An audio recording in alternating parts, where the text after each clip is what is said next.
शोभे सौम्यमुखारविन्दहसतु नेणेयमी वर्षता वाणी चे महिमा भरी मृदुवली हय्ये हरि धारता योगी राज प्रमुख जी हृदयथी जेना गुणे રીજતા વંદો સંત મહંત સ્વામી ગુરુને કલ્યાણકારી સદા। શ્રી સ્વામિનારાયણ ભગવાનની જય। અક્ષર પુરુષોત્તમ મહારાજની જય। ગુણાતીતાનંદ સ્વામી મહારાજની જય। પ્રમુખ સ્વામી મહારાજની જય। પ્રગટ ગુરુ હરિ મહંત સ્વામી મહારાજની જય। સુરત અક્ષરધામ મહોત્સવની જય। દરેક દિવ્ય હરિભક્તોને ભાવથી જય સ્વામી નારાયણ। ગઈકાલે આપણે અખંડ સુખી રહેવાના વિચારોમાંનો બીજો વિચાર એટલે રાજીપાના વિચાર વિશે એ આપણે રવિ સત્સંગ સભાની અંદર લાભ માણ્યો હતો। આજે ફરી વખત આપણે અખંડ સુખી રહેવાનો બીજો જ વિચાર એટલે કે રાજીપાનો વિચાર એના વિશે આજે આપણે પ્રવચનનો લાભ માણવાના છીએ। આમ તો આપણને પ્રશ્ન થશે કે ગઈકાલે તો આપણે જે મહત્વ જોયું હતું તો એ મહત્વને એ જોતા સાંભળતા અને એક અનુભવ જ્યારે આપણે કર્યો કે ખરેખર આપણે જો ભગવાન અને સંતને રાજી કરી શકીએ ને તો બહુ મોટી આપણું એક કર્મ એક કામ થયું કહેવાય, એક સેવા કઈ થઈ શકાય અને એના લીધે એ આપણા ભૂંડા પ્રારબ્ધો પણ રૂડા થઈ જાય, વિપરીત પરિસ્થિતિ પણ એ સારી પરિસ્થિતિ થઈ જાય અને ભગવાન આપણે 24 કલાક 365 દિવસ એ સાથે સાથે ને સાથે જ રહે। એ રંગ હોય તો રાજા પણ બની શકાય। તો એ બધા પ્રકારના એ ફાયદાઓની એક મહત્વની એક વાતો વિશે ગઈકાલે આપણે સાંભળ્યું હતું। તો આજના પ્રવચનની અંદર આ રાજીપાનો વિચાર આપણે દ્રઢ કેવી રીતે કરી શકીએ? આમ તો પ્રથમ તો આપણને પ્રશ્ન એવો જ થાય કે આટલો બધો મહિમા આપણે સાંભળ્યો તો હવે આ પ્રમાણે અમારે કરવું છે અને જો શ્રીજી મહારાજે આ 6 અખંડ સુખી થવાના વિચારો આપણને આપ્યા છે, પરંતુ જો પાછો આ વિચાર ન કરીએ ને તો આપણને નુકસાન પણ થતું જોવા મળે છે। એટલે એ વાત પણ આપણે ધ્યાનમાં રાખવી જોઈએ। જો ઘણી બધી વખત ભગવાન અને સંત તો એ રાજી થવા માટે બેઠા જ છે। આપણે મહંત સ્વામી મહારાજે 1 વર્ષ પૂર્વે એ જે મિશન રાજીપો એ અભિયાન તેમને ચલાવ્યું અને પત્રો દ્વારા એમને એ કાર્યકરો હોય, સંતો હોય કે બાળકો હોય એમને એવું પ્રોત્સાહન આપ્યું, એવું બળ બુદ્ધિ અને શક્તિ આપી તો એ 10,000નો સંકલ્પ તો પૂરો થયો પણ ઉપર વેત 15,666 બાળક તો 5,666 બાળકો વધી ગયા। તો જો આ સત્પુરુષની એક તાકાત છે પણ ત્યારે એમને એ રાજીપો મેદાનમાં રાખ્યો તો મેદાનમાંથી એ ઘણા બધા બાળકોએ એ આ રાજીપો મેળવી પણ લીધો। તમે જો પ્રમુખ સ્વામી મહારાજ શતાબ્દી મહોત્સવ કાર્યકર સુવર્ણ મહોત્સવ હોય તો આ કે પછી રોબિન્સવિલનું અક્ષરધામ હોય, કણાદનું અક્ષરધામ હોય, આ બધામાં સંતો ભક્તોએ સમર્પિત થઈને પોતે એક સેવા કરી રહ્યા છે। તો આ એક મોટામાં મોટી વિશેષતા એ ગણી શકાય કે સત્પુરુષ આપણને રાજીપાના એ ઘણા બધા અવસરો આપે છે પણ કેવું થાય કે જ્યારે લક્ષ્મી આવે ને ત્યારે આપણે જો એ અવાડાની અંદર જો મોઢું ધોવા જઈએ ને તો લક્ષ્મી વહી પણ જાય, આવી કહેવત આપણે સાંભળેલી છે। એમાં સત્પુરુષને ભગવાન તો રાજી થવા માટે બેઠા જ છે, પરંતુ જો આપણે એ મનથી તાર્કિક રીતે બૌદ્ધિક રીતે જો આપણે વિચાર કરીએ ને તો આ રાજીપાનો અવસર ઘણી બધી વખત ચૂકી પણ જવાતો હોય છે। જૂનાગઢની અંદર ગુણાતીતાનંદ સ્વામી એ 40 વર્ષ 4 મહિના અને 4 દિવસ પોતે રહ્યા તો ગુણાતીતાનંદ સ્વામીએ એક વખત છે ને કૃષ્ણ સેવાદાસ સ્વામી એ નામના એક સંતને છે ને એક વાત કરી અને એમને એ જરૂર હતી એટલે વાત કરી કે આ નવી અને જૂની જે ધર્મશાળાનો જે મોતિયો હોય તો એ મળે કે ન મળે। એટલે હવે આવું કૃષ્ણ સેવાદાસ સ્વામીએ સાંભળ્યું એટલે તરત તે સંતે ના પાડી દીધી કે સ્વામી એ તો ઘણો બધો સમય થઈ ગયો એટલે એ કંઈ મળે નહીં, એટલે શક્ય નથી। હવે થોડોક સમય થયો અને ત્યાં સૌજી કડિયો આવ્યો. એટલે સ્વામી તો એ વખતે પોતે વતું કરાવવા બેઠેલા. એટલે સ્વામીએ સાહજિક રીતે એને આ જ પ્રશ્ન પૂછ્યો કે સૌજી આ જૂની અને નવી ધર્મશાળા મોતીઓ મળે કે ન મળે? એટલે સૌજી કડિયાએ તો કીધું કે મળે જ તેને. તો ગુણાતીતાનંદ સ્વામી કે આ કૃષ્ણ સેવાદાસ તો ના પાડે છે. તો સૌજી કડિયો કે સ્વામી હું તમને મેળવી દઉં તો. અને એ એવું જ્યારે કહ્યું ને ત્યારે ગુણાતીતાનંદ સ્વામી પોતે એટલા બધાય રાજી થયા. તો પોતે વતો કરાવતા હતા ને તો ચાલુ મુંડને પોતે ઊભા થઈ ગયા અને સૌજી કડિયાને ભેટ્યા. હવે આ વાતની જાણ છે ને આ કૃષ્ણ સેવાદાસ સ્વામીને થઈ. એટલે તરત દોડતા દોડતા એ ગુણાતીતાનંદ સ્વામી પાસે આવે છે અને કહે છે કે સ્વામી ઓલો તમે મોતિયો જો કહેતા હતા ને જૂનો અને નવી ધર્મશાળાનો, આ મોતિયો હું તમને મેળવી દઉં. અને ત્યારે ગુણાતીતાનંદ સ્વામીએ કહ્યું કે એ મોજ તો સૌજી કડિયો એ લઈ ગયો. તો જો આ કૃષ્ણ સેવાદાસ સ્વામી એ આમ જુનાગઢ મંદિરનો વ્યવહાર સંભાળતા હતા. પણ એક સામાન્ય એક કડિયા કરતા વ્યવહારિક એક બાંધકામ અંગેની સૂઝ વધારે હોય એ સ્વાભાવિક છે. પણ જો ગુણાતીતાનંદ સ્વામીને રાજી કરવાનો વિચાર એમને દ્રઢ નહોતો. તો જો સ્વામીનો એ મહામૂલો રાજીપો હતો તો એ હાથમાંથી સરકી ગયો. અને પછી તો શું કે જબ ફીર પછતાએ ક્યાં હોવત હે જબ ચીડિયા ચુગ ગઈ ખેત. જો જ્યારે ભગવાન અને સંતની જ્યારે હાકલ થાય ને ત્યારે જે સેવામાં જોડાઈને એ પોતે યથાર્થ રીતે એ રાજીપો લઈ શકે છે. પણ જો એની બૌદ્ધિક રીતે કંઈક સમયના બહાના કાઢીને જો વર્તે ને તો એ રાજીપો મેળવી શકતા નથી. એટલે જો આપણે સત્સંગની અંદર એક નિર્વિઘ્નપણે જો સારધાર પાર પડવા માટે છે ને ભગવાન અને સંતની એ કૃપાના અધિકારી થવા માટે આ રાજીપાનો વિચાર કરવો ને એ અનિવાર્ય બાબત છે. અને એ આપણે રાજીપાનો વિચાર કરીશું તો જ અવસર ચૂકી જવાશે નહીં. ઘણી બધી વખત આપણને કેવું લાગતું હોય છે કે આ સત્સંગની અંદર આપણે આવ્યા ને એટલે આપણી જરૂર છે ને એટલે આવી બધી મહિમાની વાતો કરે છે. જો આ કોઈ પણ બ્રેન વોશ કરવાની વાતો નથી. આ વચનામૃત અને સ્વામીની વાતોને આધારે અને પ્રસંગો જ્યારે આપણા ગુણાતીત ગુરુવર્યોના જીવન પ્રસંગો જોઈએ ને ત્યારે એમણે આ પ્રકારે સેવા કરેલી છે, આ પ્રકારે ગુરુને રાજી કર્યા છે. તો આપણે મહંત સ્વામી મહારાજના શિષ્ય છીએ. તો જો આપણે તે ગુરુને ને ભગવાનને રાજી કરવા હોય તો આવા વિચાર સાથે જ કાર્ય કરવું પડશે.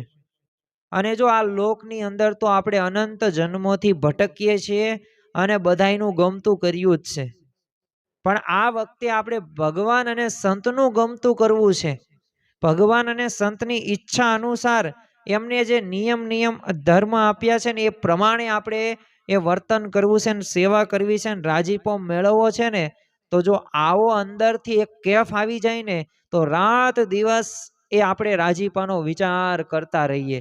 કોઈ પણ ક્રિયાની અંદર એ આપણે રાજીપાનો વિચાર થઈ જાય, સાહજિક રીતે થઈ જાય. કઈ અલગ સમયે આપણે આ રાજીપાનો વિચાર આપણે ન કરવાનો થાય. જો આપણે આ રાજીપાનો વિચાર નથી કરતા ને તો ઘણી બધી વખત છે ને એ મનધાર્યું થઈ જાય છે. અને જો મનધાર્યું આપણે કરીએ તો એના ઉપર ભગવાન અને સત્પુરુષનો કુરાજીપો જ થાય છે. જેમ વિચારની અંદર બે વિચાર આપવામાં આવે છે, સવળો વિચાર ને અવળો વિચાર. તો એમાં રાજીપાના વિચારની અંદર તે એ તમે જો ભગવાન અને સંતને રાજી ન કરો ને તમારું મન ધાર્યું કરો તો પછી રાજી ન થાય. એમાં ભગવાન સામુકના કુરાજી થાય છે. અને એવા ઘણા બધા પ્રસંગો આપણે જોયેલા જ છે. એટલે જો ભક્ત ચિંતામણીની અંદર પણ એ કહ્યું છે અને એ શબ્દો જ્યારે અંતરમાં ધારીએ ને ત્યારે આપણને ખ્યાલ આવે કે ખરેખર આપણે આવી ભૂલો તો નથી કરતા ને. ચિંતામણીમાં લખ્યું છે કે આજ્ઞા વિના જે આવવું તેમાં રાજી અમે નહીં રતી, વચન પ્રમાણે જે વર્તે તે ઉપરે પ્રસન્ન હતી. તો જો આજ્ઞા વિના જો એ આપણે ગમે તે કામ કરીએ ને તો એમાં ભગવાન રતિ થોડોક પણ રાજી થતા નથી. અને જો વચન પ્રમાણે આપણે વર્તીએ તો ભલે કામ નાનું હોય પણ એ રાજીપો રહ્યો ને એ આપણને ઘણો બધો પ્રાપ્ત થતો જોવા મળે છે. જો હરિચરિત્રામૃત સાગરની અંદર પણ એક આધારાનંદ સ્વામી લખે છે કે મરજી વિના ગમે એટલી સેવા કરે ને તોય શ્રીજી મહારાજને ગમતું નથી. તો જો મરજી આપણે ભગવાન અને સંતની રાખવાની છે. શાસ્ત્રીજી મહારાજ એક પ્રસંગ છે ને અવારનવાર પોતે ઘણી બધી વખત સભાની અંદર કહેતા અને રિપીટ ઘણી બધી વખત કરતા, કારણ કે એમને ખ્યાલ હતો આ વાતનો. સંવંત 1952 ની અંદર છે ને ભગતજી મહારાજ હવે ગઢડા આવેલા ત્યારે તમામ સંઘ એમને જમાડેલો, એટલે સંતોને ધોતિયા ઓઢાડેલા. તો 1000 રૂપિયાનો કંઈક ખર્ચ થયેલો એ સમયની અંદર. એટલે ભગતજી મહારાજે તો છે ને અડધા રૂપિયા હવે ઝવેરીલાલને અડધા રૂપિયા બધા સત્સંગીઓને આપવા માટે કીધેલું. તો આ ઝવેરીલાલે તો અડધા રૂપિયા આપ્યા અને જે સત્સંગીઓની રકમની અંદર છે ને 13 રૂપિયાની ખાલી ઘટ પડી. હવે વિચાર કરો, 500 રૂપિયામાંથી એ 487 રૂપિયા તો મળી જ ગયા હતા. હવે ખાલી 13 રૂપિયાની ઘટ પડી હતી. એટલે ઝવેરીલાલને આપવાનું કહ્યું ને, એટલે એને શું કહ્યું કે હવે જો હું ન આપું, મેં મારા ભાગના આપી દીધા. તો ફરી હરિભક્તોમાં 13 રૂપિયા ઉઘરાવ્યા પૂરા કર્યા અને ઝવેરીલાલે 500 રૂપિયા જો આપતા એને વાંધો ન આવ્યો, અડધા રૂપિયાને આપી દીધા. પણ એક 13 રૂપિયા આપતા કઠણ એ પડ્યા. તો જો એટલે મનુષ્યનો સ્વભાવ કેવો છે, સર્વથા બસ મનનું છે ને મુકાતું નથી. પાછળથી જો ઝવેરીલાલને પણ પછી પસ્તાવો થાય છે, પણ પછી શું, સમય વહી ગયો એ વહી ગયો.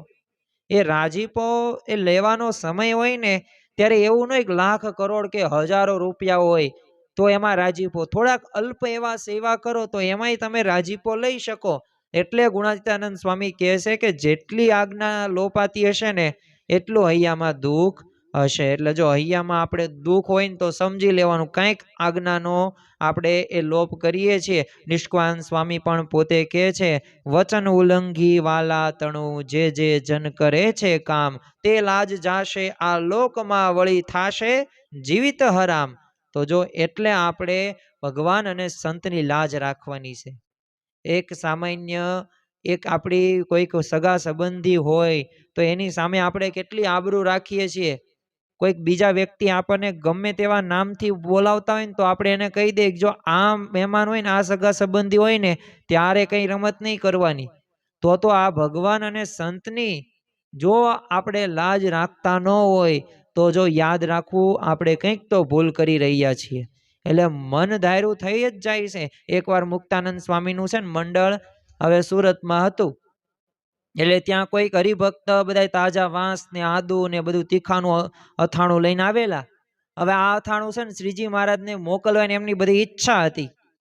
એટલે મુક્તાનંદ સ્વામીની ઈચ્છાથી તો છે ને ગુણાતીતાનંદ સ્વામી તરત જવા માટે તૈયાર થઈ ગયા. તો સાથે છે ને જોડમાં એક જવા શાંતાનંદ ગોદડિયા નામના સંત. હવે એમને તો ઈચ્છા હતી, તે ઊભા થઈને શું કીધું એ ગોપાનંદ સ્વામીને, મુક્તાનંદ સ્વામીને કે જો તમે કહેશો ને તો પણ જઈશ અને ના કહેશો ને તોય પણ જઈશ. એટલે શ્રીજી મહારાજે તો સૌ સંતોન મુક્તાનંદ સ્વામીના આજ્ઞામાં રહેવાનું કીધેલું. તો એમાં તે શ્રીજી મહારાજનો રાજીપો હતો.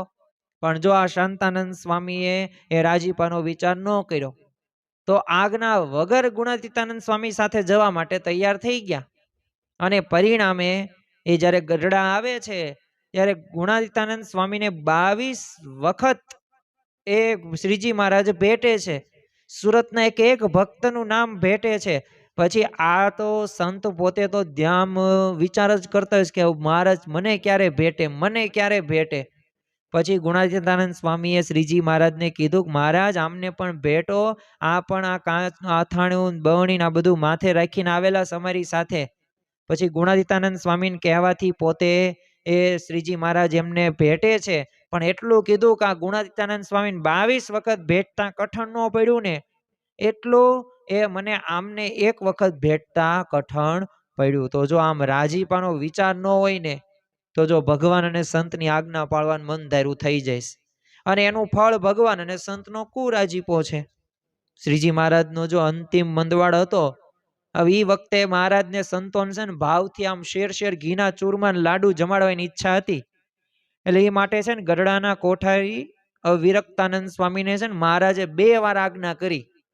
એટલે તેઓએ આજ્ઞા તો પાળી પરંતુ લોભના કારણે છે ને 5 ઘી વાળા એ ગોળના લાડુ બનાવ્યા. તો મહારાજ તો ઉદાસ થઈ ગયા અને વિરક્તાનંદ સ્વામી પછી પાછળથી ખૂબ પાશ્ચાતાપ થયો અને એમની સ્થિતિમાં પણ ફેરફાર થયો અને ગાંડા જેવા થઈ ગયા. તો જો કુરાજીપો મેળવો તો આવી એ પરિસ્થિતિ ઊભી થઈ. મુક્તાનંદ સ્વામી એટલે જ કહે છે કે મનમત થઈને તું કોટી સાધન કરે, સદગુરુ શબ્દ વિના સર્વે કાચું. એ મનમાં આપણે ગમે તેમ આપણે સેવા કરતા હોય, ગમે તે એ આપણે ભજન ભક્તિ કરતા હોય, પણ જો આ સત્પુરુષ અને ભગવાનની જો આપણે આજ્ઞાનું પાલન એ જો નહીં કરતા હોય ને તો બધુંય તે કેવું છે, કાચું છે. એ સત્પુરુષના એક શબ્દથી આપણે થોડુંક પણ કામ કરીએ ને તો એ અનંત ઘણું કામ એ ભગવાન અને સંતના ચોપડે લખાઈ જાય છે. એટલે શ્રીજી મહારાજ કહે છે કે મનનું ધાર્યું કરે ને એવા સંતો કે વાણી કે પાળાને અમે તજી દઈએ છીએ. અને એક સુભાષિતની અંદર પણ કહ્યું છે કે ન સ્વેચ્છમ વ્યવહૃતમ આત્મનો ભૂતિમિચ્છતા, કે પોતાનું આમ કલ્યાણ પણ જો ઈચ્છતા સર્વને જો મન ધાર્યા છે ને એ વ્યવહાર તો નહીં જ કરવાનો. તો જો એક આધ્યાત્મિક માર્ગમાં એ મનગમતું કરવામાં નુકસાન છે અને મૂકવામાં ઘણા બધા લાભ છે. એટલે જ ગુણાતીતાનંદ સ્વામી એ પોતાની વાતોની અંદર કહે છે કે મનગમતું કરવું તે કનિષ્ઠ છે અને સંત કહે તેમ કરવું તે શ્રેષ્ઠ છે.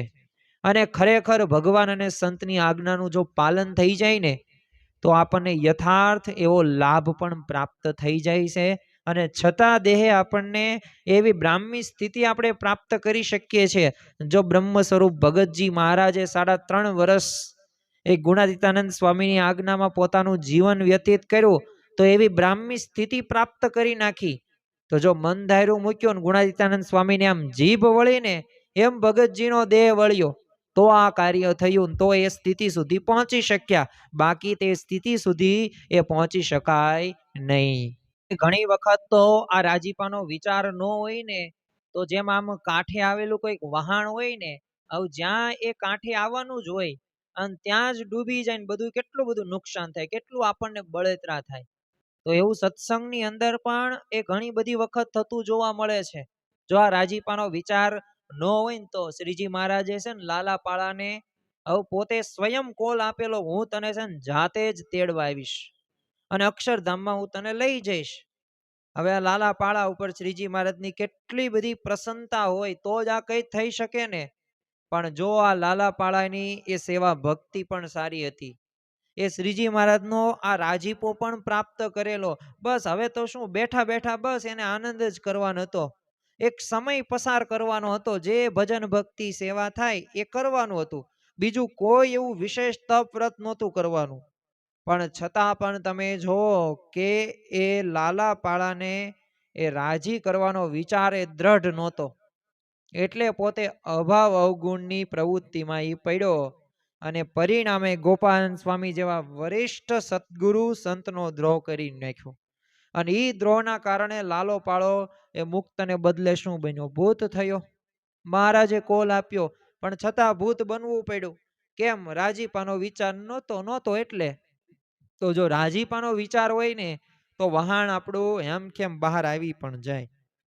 કાંઈ પણ ચિંતા કે ઉપાધિ કર્યા વગર બસ અક્ષરધામ આપણું પ્રાપ્ત પાક્કું.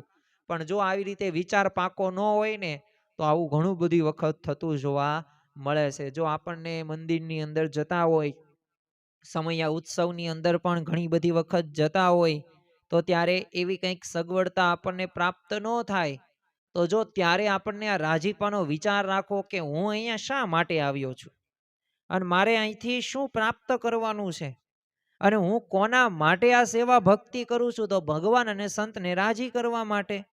તો જો આ વિચાર દ્રઢ હોય ને તો ગમે તેવા હરિભક્ત ન હોય, અરે યોગી બાપા તો કહેતા કે થાથા થાબડા જેવો હોય ને તોય મને એનો અવગુણ ન આવે. કેમ? કારણ કે સત્સંગમાં તો છે ને પોતે આવા ગુણ સાથે પોતે આગળ વધી જાય, અવગુણ લે નહીં. અને જો અભાવ ને અવગુણ ને છેલ્લે દ્રોહ સુધી પરિણામે ને તો ભગવાન અને સંતને ગમતી વાત નથી. જો બીજો આ રાજીપાનો વિચાર ન હોય ને તો મૂંઢપણું આવી જાય છે. જો આજે આપણે એ આ રાજીપાનો વિચાર ક્યારે કરવાનો છે, કેવી રીતે દ્રઢ કરવાનો છે એના વિશે તો વાતો કરવી જ છે, પરંતુ આ નુકસાનો જો આપણને ખ્યાલ હોય ને તો આ રાજીપાનો વિચાર એ સહજપણે થઈ શકે છે. એટલે આ મૂઢપણું આવી જાય એટલે શું? તો જો યોગી ગીતામાં તે યોગીજી મહારાજ શાસ્ત્રીજી મહારાજને પ્રાર્થના કરે છે કે હે શાસ્ત્રીજી મહારાજ, અમારી બુદ્ધિમાં મૂઢપણું ન આવે. હવે જો બુદ્ધિમાં મૂઢપણું આવે ને ત્યારે શું થાય? ભગવાનને સંતની રુચિ હોય, મરજી હોય, અભિપ્રાય હોય કે આજ્ઞા હોય એ આપણે સમજી ન શકીએ અને પરિણામે પાછળથી અંતરમાં બળતરા થાય છે. તો આવી મૂઢપણું બુદ્ધિમાં ન આવું એટલે આને મૂઢપણું કહેવાય. બાકી ધન ને પૈસા ને સંપત્તિ બધી ભેગી સારી રીતે આપણે કરી જ શકીએ છીએ. ઉમરેઠના રૂપરામ ઠાકર હતા તો એમને શ્રીજી મહારાજને સંતો ભક્તોને છે ને રસ રોટલી રસોઈ આપેલી. હવે શ્રીજી મહારાજ અને ભક્તો એ બધા તે જમવા બેઠા અને રસોઈમાં રસ બનાવેલો હતો, પણ રસ છે ને થોડો ખાટો હતો એટલે શ્રીજી મહારાજે તો સાકર માગી. પણ પોતાની નાતમાં રીત રિવાજ પ્રમાણે એ રૂપરામ ઠાકરને જો મૂંઢપણું આવી ગયું તો સાકર આપી ન શક્યા. તો જો પાછળથી શું થાય? એટલી બધી અંતરની અંદર બળતરા થાય કે મેં મહારાજનું વચન ન પાડીશ. તો જો આ રીતે પણ ઘણી બધી વખત થાય. બાકી શ્રીજી મહારાજ માગે છે સાકર અને તોય તમે એમને ન આપો તો જો આ બુદ્ધિમાં મૂંઢપણું. અને જ્યારે તમે બીજી બાજુ જોવો દંડુસરના ગલુજી, હવે એમને ગમે એ ભોગે બસ મારે તો મહારાજને રાજી કરવા જ છે એ વિચાર હતો. તો જો નાતના રીત રિવાજો હતા કાંઈ નડી ન શક્યા. વિચાર તો કરો, પોતાના માતુશ્રી ધામમાં ગયા છતાં પણ પોતે મૃતદેહને ઘરમાં માળીએ ચડાવી દીધો અને શ્રીજી મહારાજને સંતો ભક્તો પ્રેમથી જમાડ્યા. તો જો આ શ્રીજી મહારાજનો રાજીપો એ પોતે ખાટી ગયા. બાકી એ મેળવી જ ન શકે. તમારા ઘરે આવો પ્રસંગ બન્યો હોય ને તમને આવી રીતના ઈચ્છા થાય ન થાય, પણ જો આ ભગવાન અને સંતને રાજી કરવાનું એટલો એમને ઉમંગ હતો કે હવે બીજી વખત મહારાજ અહીંયા ક્યારે આવશે. તો એમનો માતુશ્રીનો દેહ માળીએ સંતાડી દીધો, મૃત દેહ ખબર ન પડવા દીધી. આખું ઘર સ્વચ્છ કરીને સરસ એવી રસોઈ બનાવી. તો જો આ પ્રકારની પણ એ વિચાર હોય ને, રાજીપાનો વિચાર હોય ને તો જ શક્ય છે. બાકી રાજીપાનો વિચાર ન હોય તો આવી રીતે મૂંઢપણું ઘણી બધી વખત આવે છે. હવે આપણને પ્રશ્ન એવો પણ થાય કે આ રાજીપાના વિચારથી જો આટલા બધા ફાયદા થાય છે તો અમારે તે એ પ્રમાણે એ રાજીપાનો વિચાર કરવો છે. તો એના માટે અમે એવું તે શું કરીએ કે આમ સહજતાથી રાજીપાનો વિચાર અમે આત્મસાત કરી શકીએ? તો જો પ્રથમ તો આપણને એવો પ્રશ્ન થવો પડે કે આ શ્રીજી મહારાજે અખંડ સુખી રહેવાના 6 વિચારો આપ્યા, તો અમારે આ રાજીપાનો એમાંનો એક વિચાર છે, તો આ રાજીપાનો વિચાર અમારે ક્યારે કરવાનો છે? શું રાત્રે 3 વાગ્યે કરવાનો છે? શું સવારે પૂજાની અંદર કરવાનો છે? શું બપોરે સૂતા સૂતા કરવાનો છે? શું કોઈ કામ કરતા કરતા કરવાનો છે? શું પૈસા ગણતા ગણતા રાજીપાનો વિચાર કરવાનો છે? શું રવિ સભામાં કથા વાર્તા સાંભળતો હોય ત્યારે રાજીપાનો વિચાર કરવાનો છે? તો જો આવા આપણને બધા પ્રશ્નો થતા હોય તો જો એક વિચાર એક યાદ રાખવો. જો આપણે દૈહિક ક્રિયા માટે એક સમયની ફાળવણી કરી દઈએ છીએ, પછી આપણે બીમાર હોય ને તો આપણે કંઈક રજાનું એડજસ્ટમેન્ટ થઈ જાય છે, કંઈક પ્રસંગોમાં જવા માટેનું એડજસ્ટમેન્ટ થઈ જાય છે, મનોરંજન, ફરવા માટે, ખાવા પીવા માટે, બહાર ગપ્પા મારવા માટે એક સમય આપણો ફિક્સ હોય છે. તો એમ આપણે આ રાજીપાનો વિચારને અખંડ સુખી રહેવાના 6 વિચારોના પણ સમયો એક ફિક્સ કરી દેવાના છે. પણ આ રાજીપાનો વિચાર આપણે ક્યારે કરવાનો છે? તો એના માટે એક અલગ રીત આપવામાં આવેલી છે. પ્રથમ તો કોઈ પણ ક્રિયા આપણે કરતા પહેલા છે ને થોડુંક વિચાર કરવાનો કે હું જે આ ક્રિયા કે હું જે આ કર્મ કરું છું એમાં શ્રીજી મહારાજ ને મહંત સ્વામી મહારાજ રાજી થશે? આ પ્રશ્ન પહેલો પૂછવાનો. પછી કોઈ પણ ક્રિયા આપણે કરતા હોય અને કરતા કરતા એટલે એને શું કહેવાય? આપણે વર્તમાન કાળ આપણે કહીએ છીએ. ઓલો શું છે? ભવિષ્ય. ભવિષ્યની અંદર વર્તમાન. તો વર્તમાન કાળ ક્રિયાની અંદર એટલે શું? તો હું આ જે ક્રિયા કે કર્મ કે જે સેવા કરું છું તો એમાં શું શ્રીજી મહારાજ અને મહંત સ્વામી મહારાજ રાજી થઈ રહ્યા હશે ને પાછા? અને ત્રીજું આપણે ક્યારે કરવાનો છે? તો ક્રિયા થઈ ગઈ એટલે ભૂતકાળ. એટલે હવે ક્રિયાના છે ને અંતે એ કે મેં આ જે ક્રિયા કરી એમાં શ્રીજી મહારાજ ને મહંત સ્વામી મહારાજ રાજી થયા હશે? એટલે જો આપણે 3 રીતે રાજીપાનો વિચાર કરવાનો છે. એક તો ક્રિયા પૂર્વે, ક્રિયા દરમિયાન ને ક્રિયા પછી. તો જો એ રીતે આપણે વિચાર કરતા રહીશું ને, તો વ્યાવહારિક કે વ્યાવસાયિક કે આધ્યાત્મિક કે તમામ ક્ષેત્રની અંદર જે ક્રિયાઓ કરીએ છીએ ને, આ દરેક ક્રિયાઓ એક મોક્ષદાયી બની જશે, એક શુદ્ધ અને ચોકસાઈ વાળી બની જશે. અને આ ચોકસાઈ અને શુદ્ધ વાળી અને મોક્ષદાયી ક્રિયાઓના લીધે એ ભગવાન અને સંતનો એ રાજીપો આપણે મેળવી શકીશું.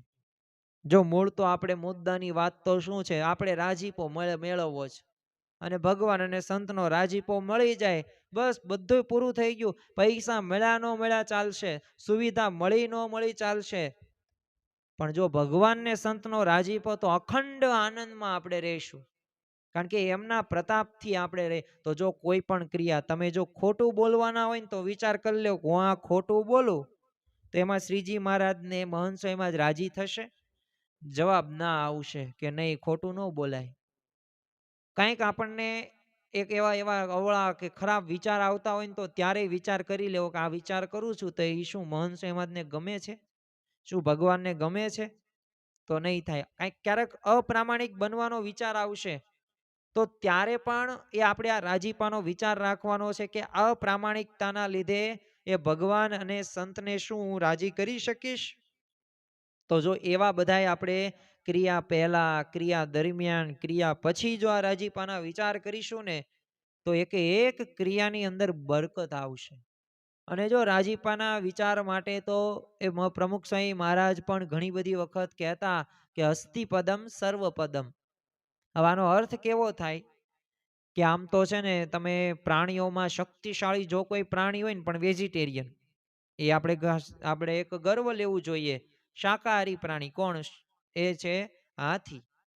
તો હાથીના પગલામાં છે ને, બધાય પ્રાણીઓના પગલા સમાઈ જાય. એમાં ભગવાન અને સંતને જે રાજી કરવાથી છે ને, આ દુનિયા માત્રના એ જીવ પ્રાણી રાજી થઈ જાય. એટલે આ વિચાર સાથે એ આપણે જીવન જીવવામાં આવશે ને. કારણ કે જો હાથીના પગલામાં બધું આવી જાય ને, તો એ કામ કરાય, છૂટું છવાયું કામ કરાય નહીં. કારણ કે છૂટું છવાયું કામ કરવા જાઓ, કોઈક આપણે કંઈક પાણીની તરસ લાગી હોય અને તમને પાણી બહાર કાંઈ દેખાય જ નહીં ને, એમ કહેવામાં આવે કે તમારે જમીનમાંથી જ તે પાણી કાઢવાનું છે, અને જમીનની અંદર 10 ફૂટે પાણી તમને મળશે. અને તમે તો છે ને 100-200 ઢગલા કરો, કેટલા ફૂટના, 2-2 ફૂટના ઢગલા કરો, તો એમ પાણી આવશે નહીં? આવે. પણ એક જ જગ્યાએ 10 ફૂટનો તમે ખોદકામ કરશો, તો કેમ થશે? તો એમાંથી પાણી આવશે. એવી જ રીતે જો હોશિયાર કોને કહેવાય, બુદ્ધિશાળી કોને કહેવાય? મનુષ્ય કે જે ઓલ ઇન વન સમાધાનને પોતે પ્રાધાન્ય આપે. આમ કહેવાય ને કે એક ચાવી તાળામાં કરો ને, તો એ તાળું ખુલી જાય. પછી એ એક ચાવી કેવી હોય? માસ્ટર કી હોય. ગમે તે તાળા એની સામે ન લાવો, ખુલી જાય. એમ જો આ અસ્તિ પદમ સર્વ પદમ એટલે હાથીન પગલામાં, એટલે ભગવાનને સંતને રાજી કરી દેવામાં બધુંય તેમાં આવી જશે. ટૂંકમાં ભગવાન અને સંતને એ રાજી કરવાનો માર્ગ જો લોકને રાજી કરવા કરતા સરળ છે. અને આ રાજીપો મેળવવાની મનમાં જો દ્રઢ એ ગાંઠ વાળી દેવામાં જ તે એક ડહાપણ છે ને, એમાં જ તે આપણે બુદ્ધિશાળી ગણી શકાય. ફાધર વાલેસે છે ને એક વાત નોંધેલી કે એકવાર છે ને, તેઓએ એક વિદ્યાર્થીને પૂછ્યું કે આમ તારું ઘર અહીંથી કેટલું દૂર છે? એટલે આ વિદ્યાર્થીએ શું કીધું? 1.5 રૂપિયાની ટિકિટ થાય એટલું ઘર છે. અને આ વિદ્યાર્થીના ઉત્તર ઉપર ટિપ્પણી કરતા ફાધર વાલેસ કહે છે કે આમ વ્યક્તિના મનમાં છે ને ધનનો કેવો વેગ ઉપડેલો છે, કે અંતર પણ કિલોમીટરમાં નહીં, પણ રૂપિયામાં એ આપણને જણાવતો થઈ ગયો છે. જો આપણને કેટલો વેગ એનો છે. ચાણક્ય માટે પણ એવું કહેવાયું છે કે ન પ્રયોજન મંતરા ચાણક્ય સ્વપ્નેપી ચેષ્ટતે, કે પ્રયોજન વિના તો ચાણક્ય સ્વપ્નમાં પણ કોઈ ક્રિયા કરતો નથી.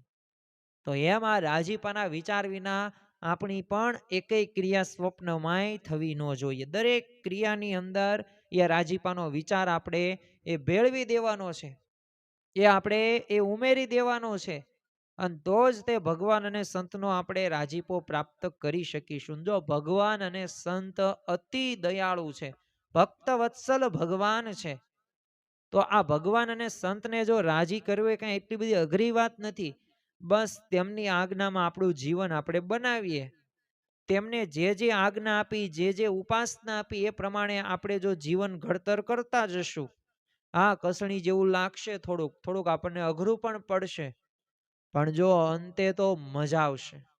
આપણને અંદરથી આનંદનો અનુભવ થશે. જેમ યોગી બાપા ગઈકાલે આપણે વાત કરી, આનંદ અંતરમાં છે ને આનંદના ફુવારા છૂટશે. આમાં સત્સંગમાં નું સુખ રહ્યું કેસર કેરી જેવું આવશે અને થશે, પણ ધીમે ધીમે થશે. પણ જો આપણા પાછા પ્રયત્નો હોવા જરૂરી છે.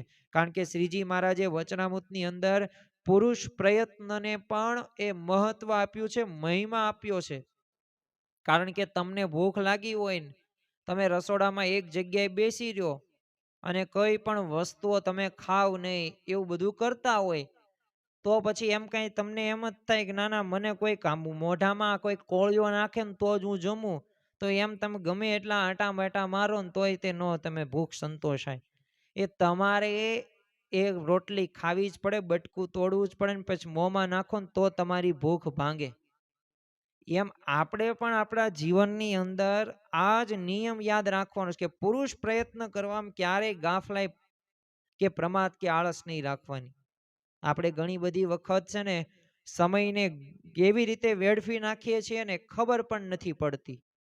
પણ જો આ એક એક પળ રહીને, એટલે જો એક ભજન પણ આપણે સાંભળ્યું છે, તારી એક એક પળ જાય લાખની, તું તો માળા રે જપી લે ઘનશ્યામની. તો જો એક એક પળ લાખ લાખની છે એ સમયની અંદર, અત્યારે તો કરોડ કરોડની ગણી શકાય. આટલું મહત્વ આ સમયનું છે, તો સમયનો આપણે સદુપયોગ કરીએ.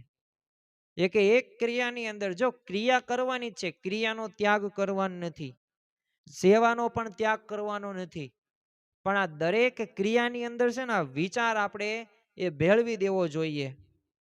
એક વ્યક્તિ છે ને જાજુ બધું પોતે ઘીના લાડવા છે ને 10-12 જમી ગયો. અત્યારના સમયની અંદર તો એક લાડુ ખાઈ ન શકીએ, પણ પહેલાના સમયની અંદર આવા લોકો પણ હતા, અને હજી પણ ઘણા બધા એવી પેઢી છે તે 70-80 વર્ષની જેની ઉંમર છે, પોતે એ પોતાની યુવાનીની અંદર 10-10 15-15 લાડવા પોતે જમી શકતા. એટલે આને 10-12 લાડવા જમ્યો, ચોખા ઘીના લાડવા હતા, એટલે એને છે ને એટલા બધા ખાઈ ગયો ને, એટલે એના લીધે એને આફરી ચડી અને પોતે બીમાર થઈ ગયો. એટલે પોતે વૈદ્ય પાસે જાય છે, વૈદ્યને વાત કરી કે આ રીતે થયું છે. વૈદ્ય કે શું જમવામાં આવ્યું હતું? તો આણે કીધું ચોખા ઘીના લાડવા, અને 10-12 લાડવા ખાઈ ગયો છું, ઉપરથી તે પાછું 3-4 કળશા પાણી પી ગયો છું. આવી બધી વાતો કરી. એટલે વૈદ્ય તો બધું જાણકાર હતા, એને સમજાઈ ગયું કે આ બધું કેના લીધે થયું છે. એટલે એણે શું કીધું, એને એક તરત તે એક પડીકીની અંદર થોડીક દવા આપી અને ઘી આપ્યું, અને કહ્યું કે જો આ છે ને ઘી છે, એને તારે આ વાટીને એ રીતે પેસ્ટ બનાવવાની, અને એ તારે સવારમાં નળના કોઠે એ ગ્રહણ કરવાની, એટલે મટી જશે. ઓલો દર્દી કે એલા ભલા માણસો, તમે આ જે ઘી આપ્યું, આ ઘીના લીધે તું અહીંયા આવ્યો છું ને એના લીધે આવું થયું છે. ત્યારે એને શું કહ્યું કે જો તી તારી બધી વાત સાચી, પણ હવે આ છે ને અંદર આ ભળશે ને આ મારી દવા, એટલે આ ઘી એની દવા જેવું કામ કરશે. અને ઓલું તો તે એકલું ઘી ખાધું હતું, એટલે એના લીધે તને આ રોગ અત્યારે થયો છે. બસ અહીંયા દ્રષ્ટાંત પૂરું થઈ જાય. વાત એટલી જ સમજવાની છે કે આપણે જો એમનામ ક્રિયાઓ કરશું ને તો ફળ મળ્યું ન મળ્યું એવી રીતે થશે. પણ જો ભગવાન અને સંતને આપણે ભેળવી દેશું ને આપણી ક્રિયાઓની અંદર, તો એમાં રાજીપો રાજીપો અને રાજીપો જ પ્રાપ્ત થશે. જેમ લોકોને છે ને સંપત્તિનો વેગ લાગે ને, તો એમ સાધક હોય ને એને રાજીપાનો એવો વેગ લાગવો જોઈએ ને કે પ્રત્યેક આચાર કે પ્રત્યેક ઉચ્ચાર કે પ્રત્યેક વિચારનું એ ભાષાંતર કયું ક્યાં હોય? રાજીપાના વિચારે. રાજીપાના વિચારે જ પૂર્ણ થાય, એ સિવાય પૂર્ણ થાય જ નહીં. કોઈ પ્રશ્ન પૂછે ને તમે કેવું બોલશો, તો એનો ઉત્તર શું હોય? સ્વામી રાજી થાય ને એવું. કોઈક તમને એવું પૂછે કે તમે કેવું કરશો, ઉત્તર શું હોય? સ્વામી રાજી થાય ને એવું કરશું. કોઈક પૂછે તમને તમે કેવું વિચારશો, તો ઉત્તર શું હોય? સ્વામી રાજી થાય ને તેવું. તો જો દરેક ક્રિયાની અંદર રાજીપાનો વિચાર આપણે ભેળવી દેવાનો છે, તો આપણે પણ આ રાજીપાનો વિચાર એ દ્રઢ કરવાનો છે. જો આપણે આ વિચાર દ્રઢ કરીશું ને, તો આપણે સુખી રહીશું. કે જો આ વિચારને આપણે આપણા જીવનની અંદર જો આત્મસાત કરવાનો પ્રયત્ન નહીં કરીએ ને, તો આપણે ઘણી બધી વખત દુઃખનો પણ અનુભવ કરવો પડશે.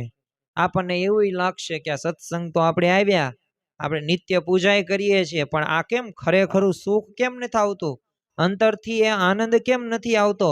તો એ આનંદ નથી આવતો તો એનું કારણ શું છે? આ રાજીપાનો વિચાર આપણે નથી ભેળવ્યો. તો ખાસ આપણા જીવનની અંદર આ રાજીપાનો વિચાર આપણે રાખવાનો છે.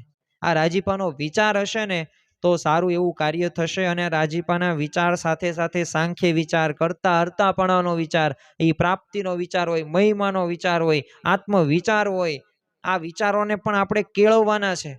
કારણ કે આ બધું આપણે આ વિચારથી જો કાર્ય થાય છે, કાર્યથી આપણી ટેવ બને છે, ટેવથી આપણું કેરેક્ટર, ચારિત્ર બને છે, અને ચારિત્રથી આપણું ભવિષ્ય એ ઘડાય છે. એટલે ઘડતરનો આધાર તમે જુઓ ને તો વિચાર જ છે. અને આપણે એ વાતો પણ એ આના પૂર્વે કરી ગયેલા છીએ. તો આપણા જીવનની અંદર આ રાજીપાનો વિચાર આપણે આત્મસાત કરીએ. તો આજના દિવસે મહારાજ સ્વામીના ચરણોમાં આપણે પ્રાર્થના કરીએ કે અખંડ સુખી રહેવાનો આપણે બીજો વિચાર, જે અમે એ 2 દિવસથી અમે આ વિચારની પ્રવચન એ સાંભળી રહ્યા છીએ, તો આ રાજીપાનો વિચાર અમે દરેક ક્રિયાની અંદર કરી શકીએ અને તને મને ધને જોડાઈ શકીએ. અને જે ભગવાન અને સંતનો જે આનંદ છે ને, એ આનંદ અમે મેળવી શકીએ. એ જ આજના દિવસે મહારાજ સ્વામીના ચરણોમાં પ્રાર્થના. શ્રી સ્વામિનારાયણ ભગવાનની જય.